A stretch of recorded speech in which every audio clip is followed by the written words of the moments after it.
All right. Good morning, everybody. Feels like it took forever to get here, but we got here.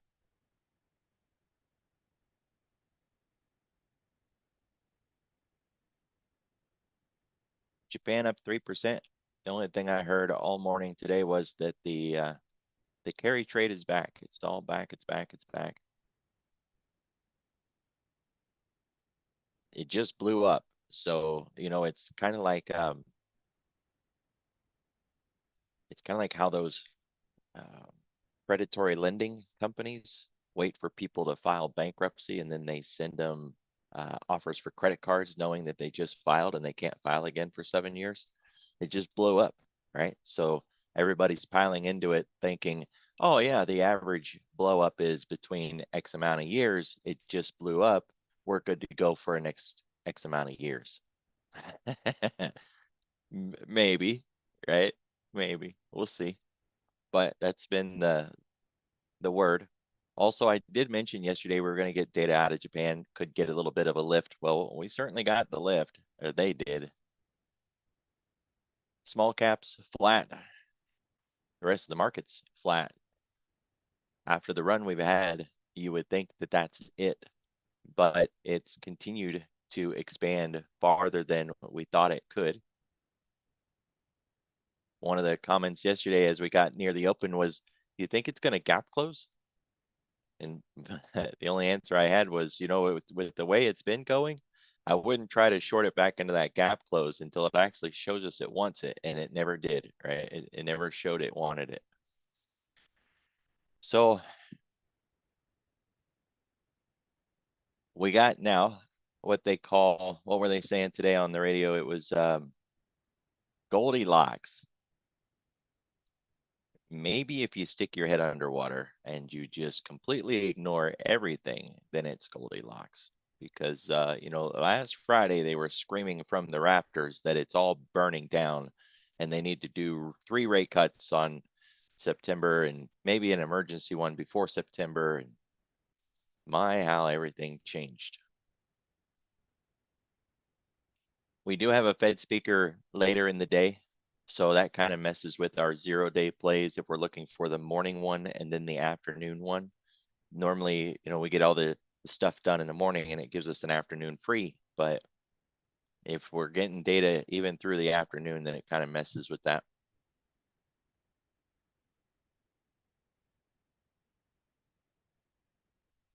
Two o'clock. And that's the wrong time frame. Hold up. Hold up.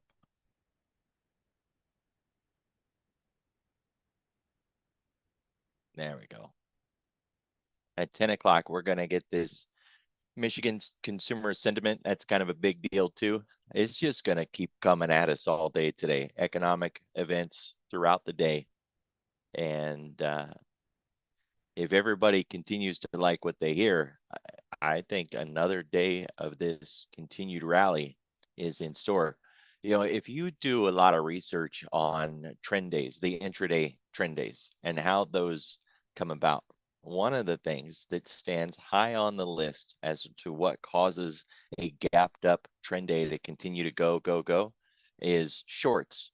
People trying to short it in a gap up.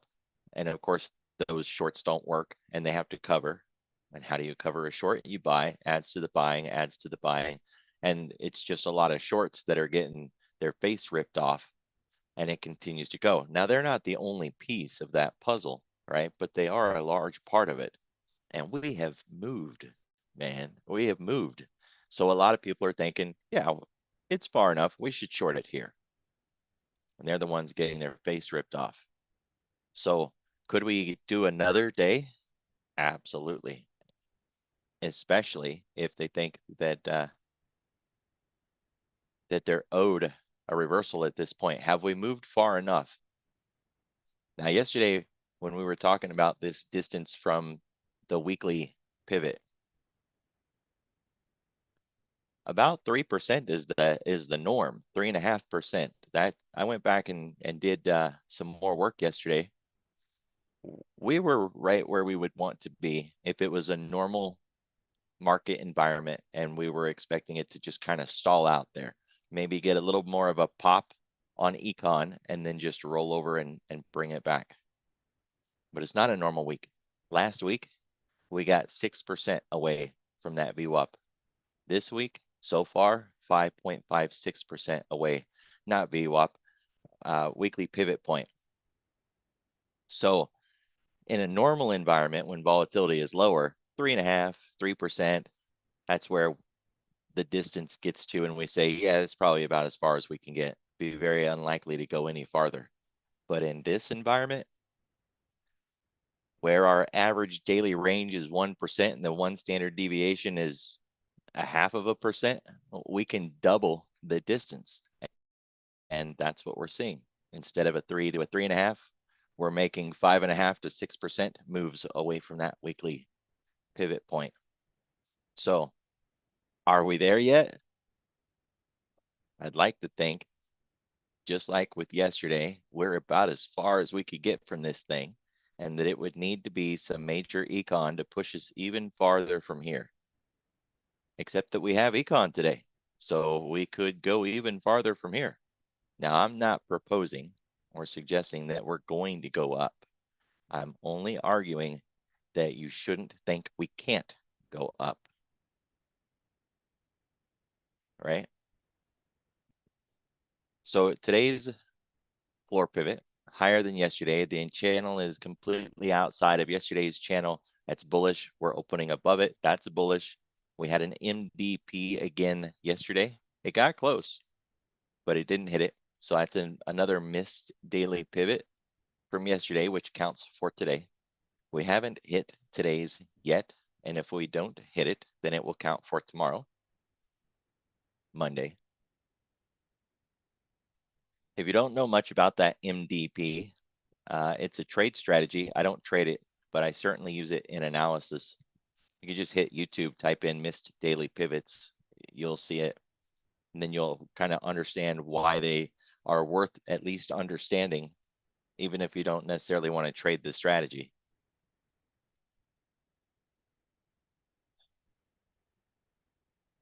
Markets are supposed to hit their pivot about 80% of the time, right? That's what they do typically. Their daily pivot.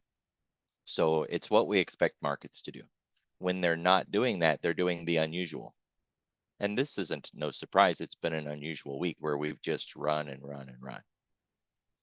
After the close yesterday, somebody reached out and asked, what do you think the market's going to do between now and Jackson Hole?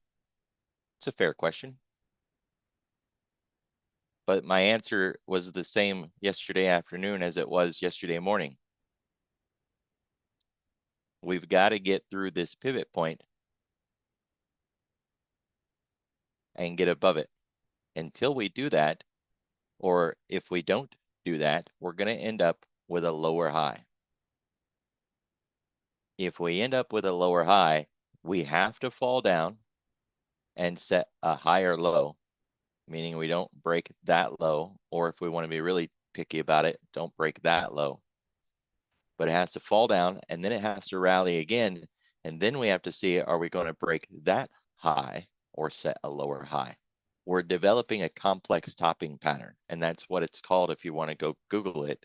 You have topping patterns, complex topping patterns, swing highs, complex swing highs. That's the phrase that you're missing if you want to go find these patterns for yourself. And Adam Grimes did a really good job in his book. I have PDF copies of it for free if you want it. Just hit me up. I'll give it to you. If you like the book, maybe support the author and go buy the real book. But, if you just want to check it out, it's a really old book, but I thought it was a good book, easy read, really insightful. So what are we going to do? I mean, we know what we need to do, right? But there's no predicting what it's going to do. The more violent the market is, the less the technical analysis works. I know that that's not something that newer traders grasp yet, but technical analysis is all about looking at the past and recognizing the common pattern, right? The things that we continue to do over and over in a normal market environment. As soon as we're no longer in a normal market environment, you take technical analysis and throw it in the trash. So when the daily candles are 4 times the average size of the regular candles and the weekly candles are 3 times the size of a regular weekly candle, we're no longer in normal market conditions. Then you have to use something other than technical analysis.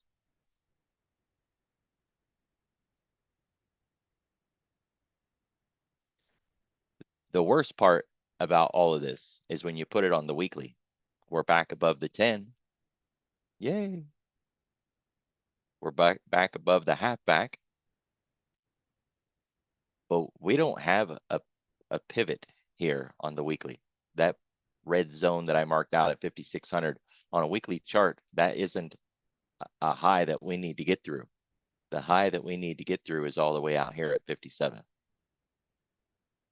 So we're looking at a market that's going to run back up. And at that point, we have to draw the line in the sand and say it's either going to set a lower high and not get higher than this high, or it's going to get higher than this high. If it's lower, then we have to see it come down and set a lower high, set a higher low than this low, right? All of this has to unfold. So it runs up, fails to get up there, falls down, but stays higher than this, and then rallies back up again, and it'll either set another lower high, or it'll run up, break that high, challenge that high. Maybe we get a breakout. Complex topping patterns. Right now, this one isn't even a complex topping pattern.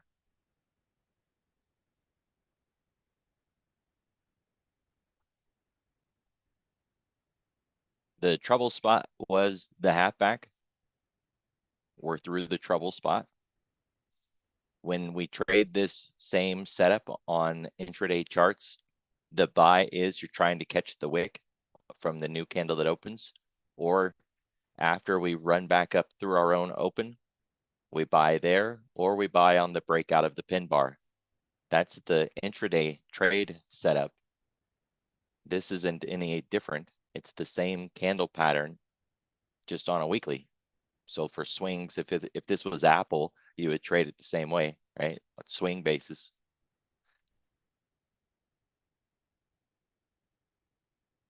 So we just play it level by level all the way back up. In a TRB pattern, it owes us back to the top. This really big bar is what makes a TRB pattern so good. That's why we all focus on them so much. You get that outsized bar, big, massive move. So we've moved a long ways from 5,200 nonstop, no red day, all the way up to 55.50. So that's a nice run. Is it going to pull back eventually? And it looks like it's already starting. And we've got econ.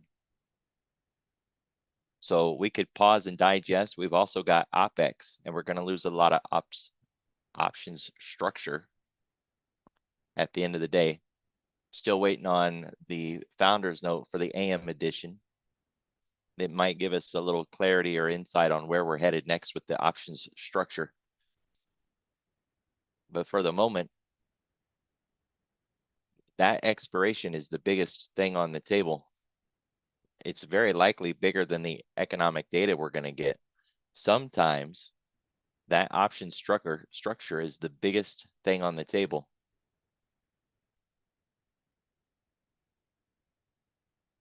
Other times it's economic events. It can go back and forth from one to the other.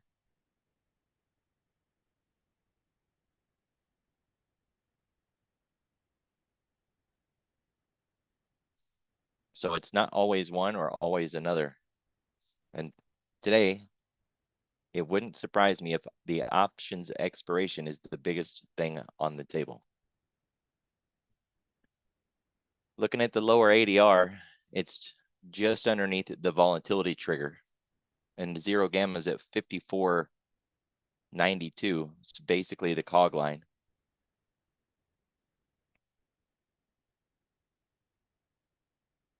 We've got a market maker move. So they're worried. They're hedging.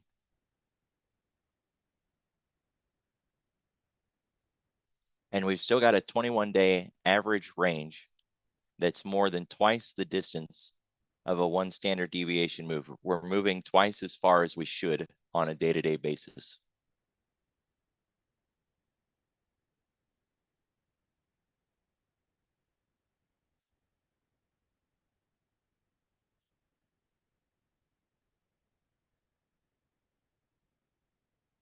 So a couple of scenarios. One, we stay inside of Friday's range. We just chop through the day, holding this upper range between the ADR low and our own Globex high. We just sit there and we go sideways into the close. There's always that possibility, especially with how far we've already run.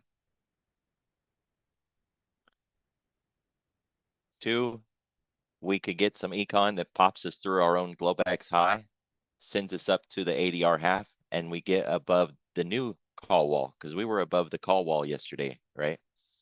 We got above it and held above it and just kept on going through it, and they rolled it up again. Rolling up the call wall, by the way, is bullish.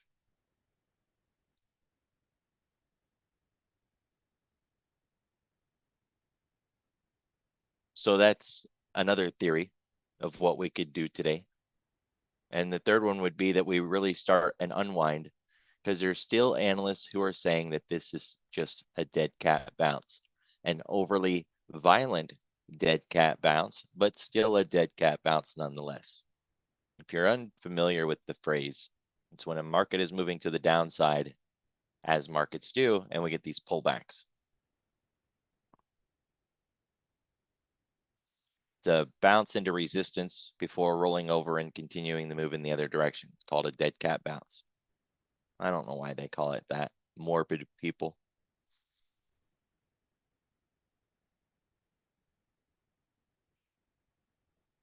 And that argument does hold a little bit of weight considering the size of the moves that we've had in the first place, right? And then there's the idea of a gap close or unfinished business, as I like to focus on this one. Where did this event kick off? It was right here. So what did we need to get back to? This right here. It's August 1st, day one, open range, top of the candle. Be way up here at 5604. We needed to get back to this place to get the gap closed. And I know you don't see a gap, you see candles here, but a liquidity gap. So if this is where it all started, we're there, we're back to it. Now what? All the unfinished business, anything that anybody who didn't get a chance to sell it back here, well, now they got their chance. A little bit of trader's remorse. Now they got their chance to change that too. So careful with this zone. This whole rally back up and the argument of the Goldilocks environment is a little suspect. At the moment, we're inside of our own day, which is clearly a range. And until that changes, that's what we want to work on. It's just a range day until something gets us out of the range. I just marked the entire day. You also want to go in and mark only the regular trading hours day so that you got another bit of structure to deal with. When we do that, we've got a half back at 55.50, and then we have another half back at 55.27, which is just above an options level and just above the volatility trigger. So level by level. We've also got VWAP reciprocation. We were hovering equally on each side. Well, now we're expanding away from that. So watch your distance from VWAP.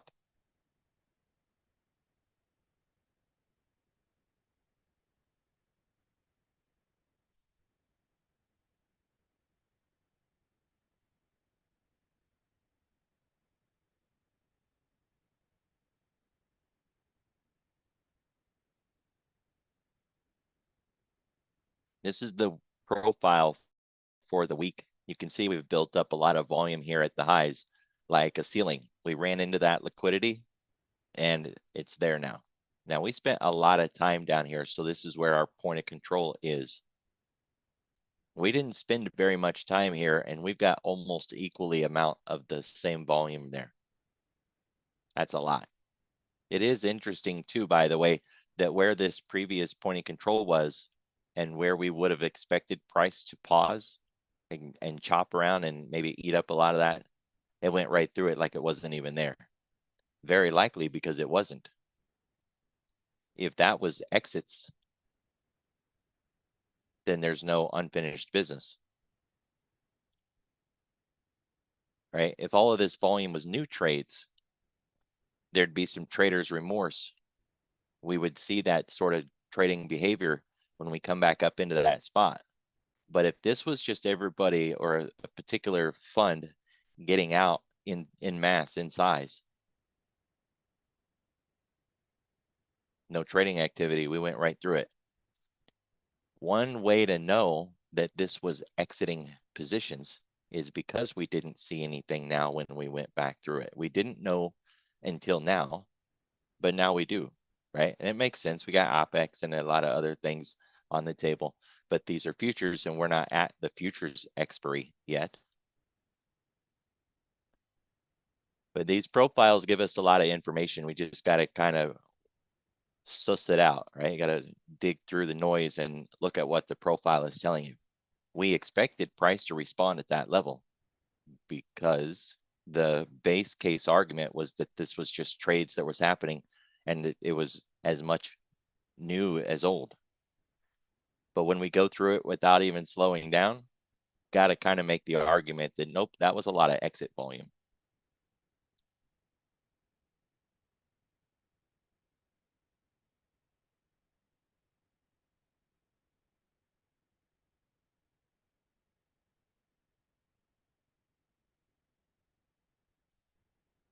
We got a lot more volume today than we've had on the week. It's been a low volume week with the 50s and 70s. We're at 93 and we're hedging. So we have volume this morning, but we have hedging and we don't normally get both. Normally it's a low volume environment with hedging or it's a higher volume environment and they aren't hedging. This isn't my opinion. I'm not assuming or guessing that they're hedging. They're hedging. We know that they're hedging because we see that market maker move tag. Thinkorswim's the only one that I know of that has this because they're the ones that made it up. It's just a phrase. They put the name market maker in there and it all of a sudden sounds official and important. What we're looking at here is the average implied volatility for the 0-day, the front end. And then we're looking at the implied volatility average of the next expiration out, which happens to be Monday. If the front number is bigger than the next number out, then we get a market maker move. So even if you're not on Thinkorswim, as long as you have the implied volatility averages, you can look to see if there's a market maker move. It can be Apple, Microsoft, anything, right? And normally you see market maker moves on equities for earnings. And if you go searching for market maker move, you'll find a lot of material from TD Ameritrade, which is now getting swapped over to Schwab, that talks about earnings in the market maker move. They never mention the futures. It doesn't matter. How does this number up here move? That's the key to the whole thing. If this number being bigger than this one creates a market maker move, what moves that number? It's proprietary. They don't give us all of the information, but we do have some of it.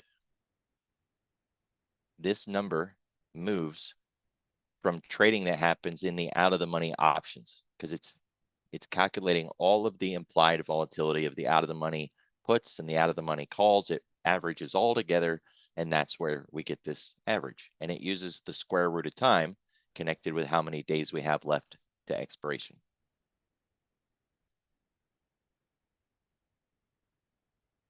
There's your hedging this morning. Looks like a lot more call hedging than put hedging.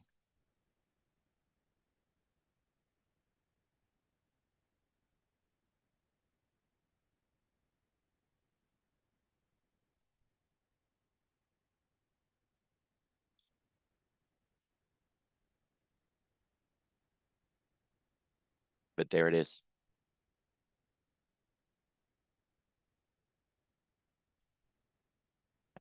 Now, out of the money calls, and we didn't dig into these, but we certainly could. These are very likely being sold to open.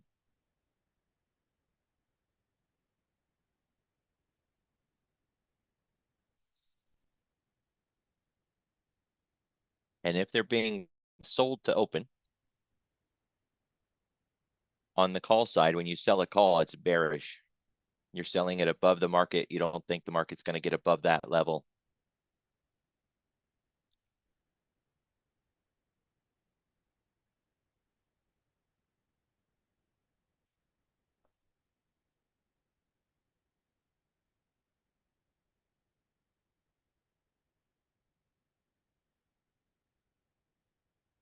Well, there's certainly a lot of puts in there too.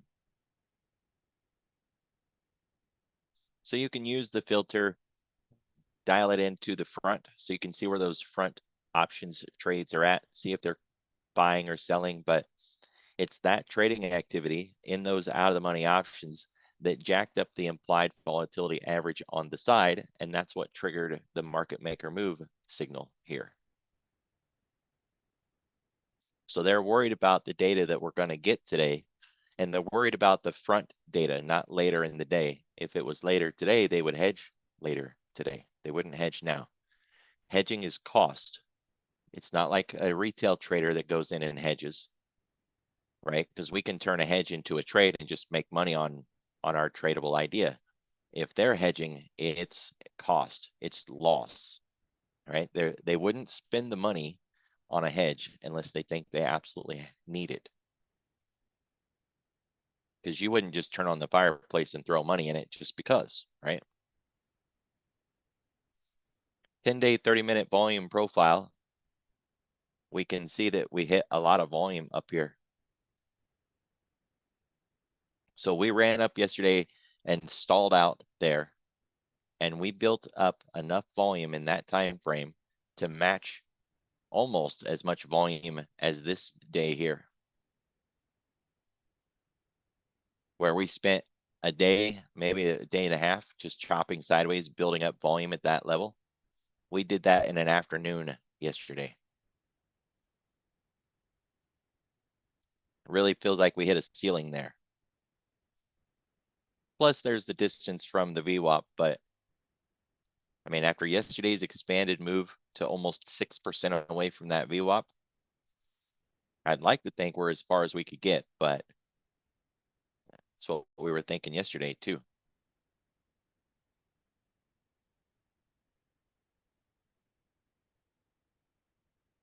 Not sure what happened there. Maybe I moved it. Accidentally hit it.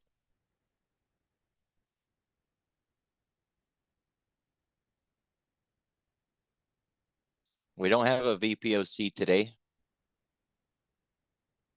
but we do have one at 54.60 if we continue a move to the downside that goes that far. Not a lot of volume insight this morning. We're just really tightly wound. Waiting on data. 1.9% above the 10-day. When we think about, hey, have we moved too far, too fast? You know, generally when I ask that question, the answer is nope. We've got plenty of room. We don't have plenty of room. We're 2% above the 10-day. And when we look back at how often we get 2% above the 10-day and keep it, we rarely ever keep it. Now, we need a correction, right? We've moved too far, and now we need a correction. We've already started the pullback. So we set that high at 2.5% above the 10-day, and we already started to pull back, and we're now down to a 1.9. But we were at 2.5. When it comes to a correction, we can continue to fall all the way back to the 10. That would be a correction. Or we can just pause, stop falling, but stop rising, and the 10 will come to us. And that would be a correction through time rather than a correction through price, but we would still get our correction. We don't have to go all the way back to zero either. We've seen a lot of times where we get one of these spikes and then we don't go right back down to zero. We hang out after the spike. We maintain around that 1.5 distance that we're really looking for, that sweet spot. So yeah, we got a little extended yesterday, but we're coming back in, and it's not a single drop like some of these where it just immediately dumped back down. Otherwise, we'd already be there, right? We'd already be back below 1.5. Still needs to play out, but I think we topped yesterday for the week, and econ could spike us back up there, get us to wick a little bit more. The same thing that I said yesterday, only today. When it comes to how far we went on the week, we were supposed to stay inside this box. That's a 1 standard deviation weekly expected move. We close in the box 80% of the time on the S&P. 1 standard deviation says we should do it at least 70% of the time. We missed the box. We're completely outside of it. We've got next week's range so far showing a really low volatility. Let's just take half this box. We went farther than that too.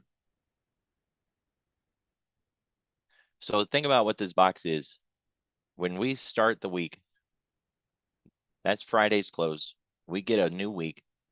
We could go up or down to the edges of the weekly expected move. And that's how far we're supposed to move in the entire week.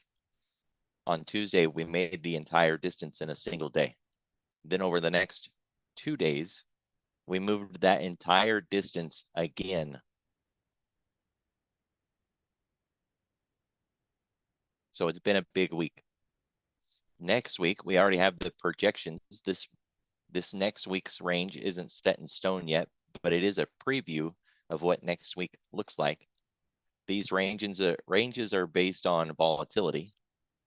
If there was a lot of volatility being priced in the next week, this range would be wider. If there's less volatility, the range will be more narrow. And as we can see, next week is more narrow than this week. So the volatility is decreasing. Now, this isn't based on something like the VIX. It's based on that implied volatility average that we were talking about back here on the options chain. There's next Friday. This is what it's looking at. Now, that number is not locked into place for us yet. We got to wait until 4:15 tonight. This weekly expected move indicator is on Thinkorswim. I don't know of any other platform that has it.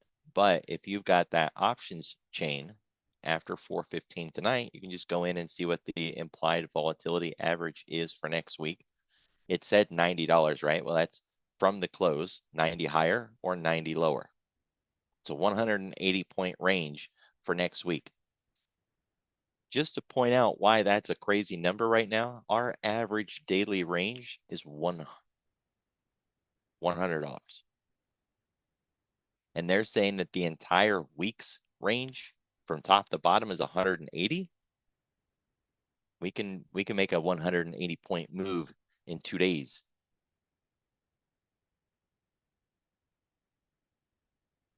That's the volatility that we have right now.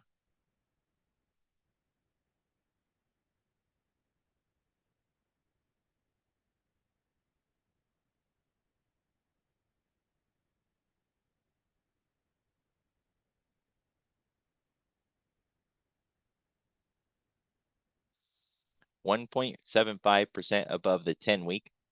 We're not even into our sweet spot yet. From the weekly point of view, we're not overbought. We're not overextended. It doesn't owe us a pullback. We're not going to whiplash back in the other direction. On the higher time frames, we're good. We're just getting into our groove of a good typical distance from the 10-week.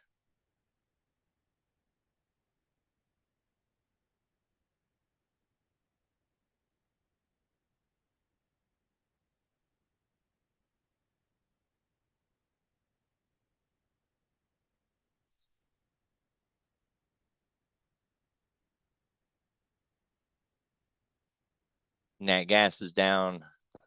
Semiconductors on the triple X is down. Energy.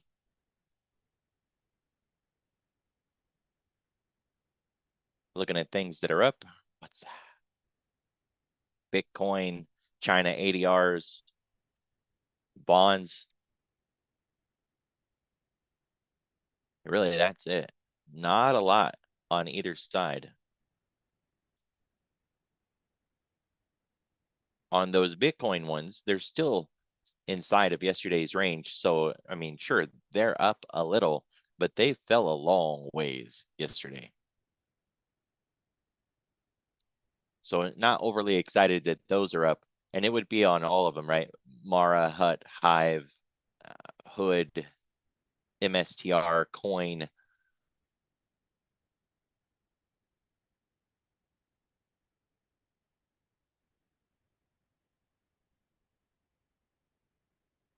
So because they're up, that 2x long coin is up. Not really excited about that one either. It's still stuck inside the range. It's got to get out of that if we're going to do anything. We are starting to squeeze though. So from a swing perspective, you know, that double coin is looking like it might give us a failed bear flag and pop the other direction. But we don't got the pop yet. China ADR's big gap. Nice continuation from yesterday's rally, which was a nice flip recovery from the 14th. But we're just right back up to the ADR and it's already fading, right? It was a big pop up like an algo print. We're just fading back down.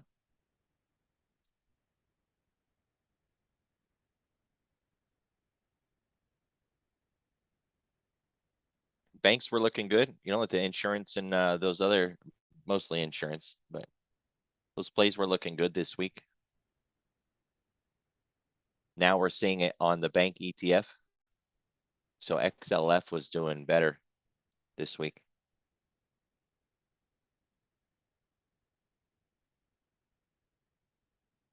Now it's bleeding over a little bit into things like regional banks, S&P Bank ETF.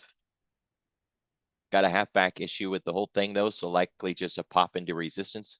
It is a bear flag that's moving in the wrong direction, so it does fit as a failed flag play. Gold's up. It's a lot of violence on the algo prints though. You got this really solid range here that it's got to get through. And it's been having a trouble getting through there, right? Setting these lower highs, and we'll see, but that's a significant level of resistance.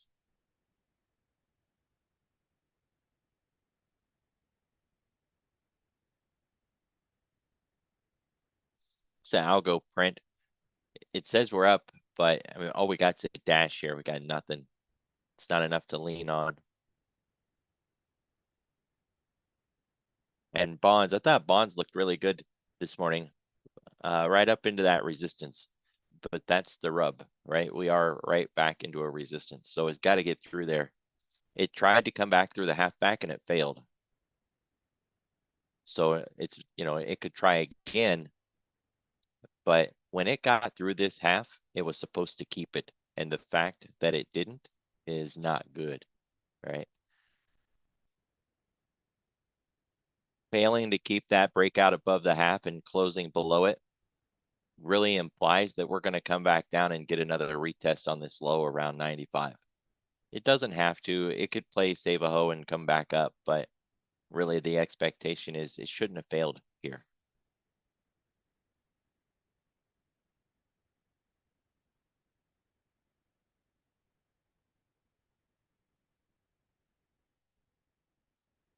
What we're not seeing is things like Microsoft, Google, the Mag 7.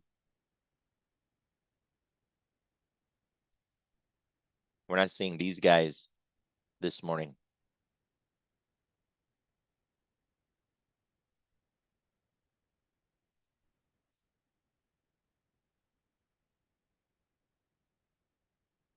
So you got Apple right into that sell zone. Microsoft right into that sell zone. Same thing with NVIDIA.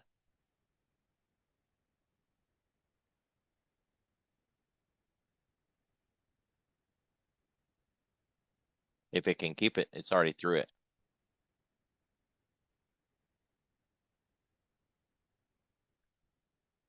Don't really want a rally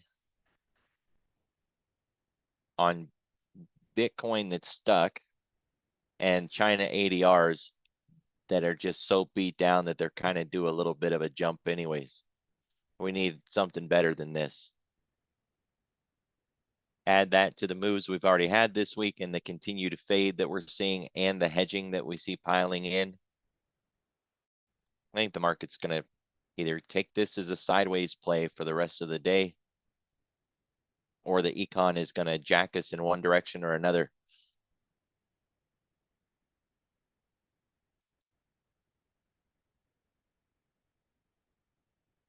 So nice and easy. We got our two red lines here. Got our own Globex high and low.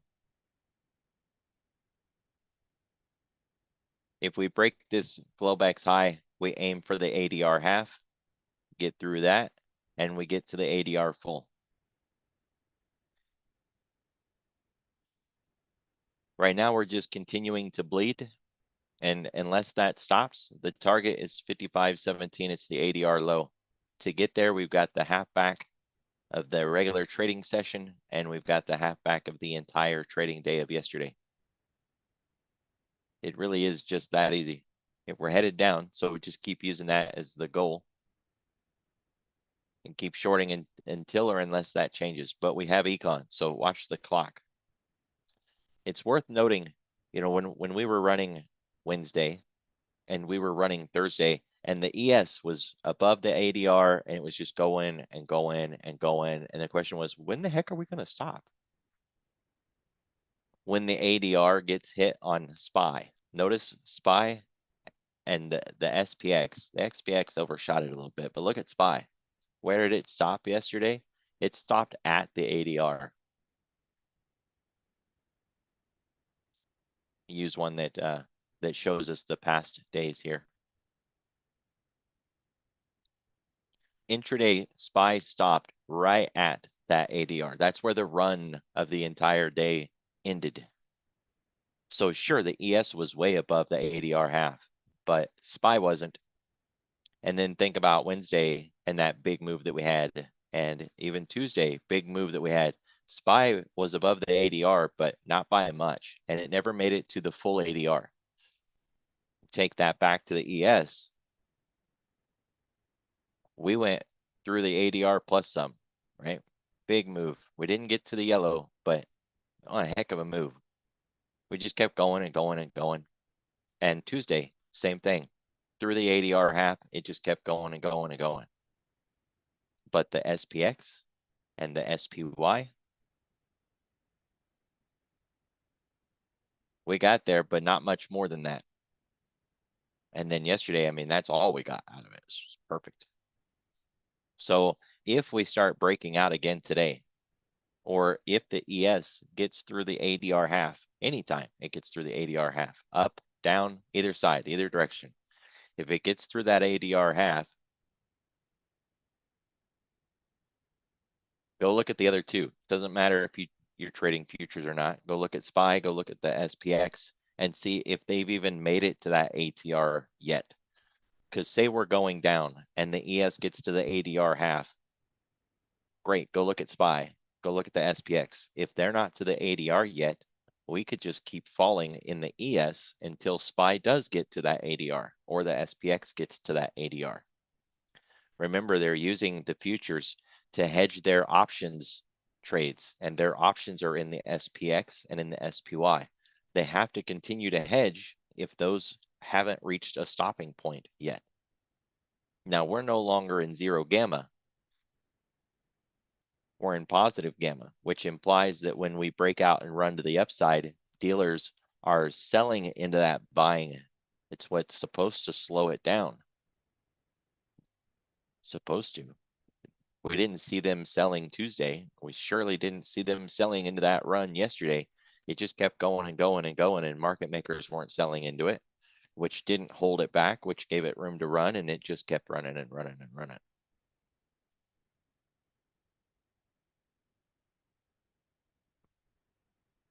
Watch the clock, guys. Be careful, be safe.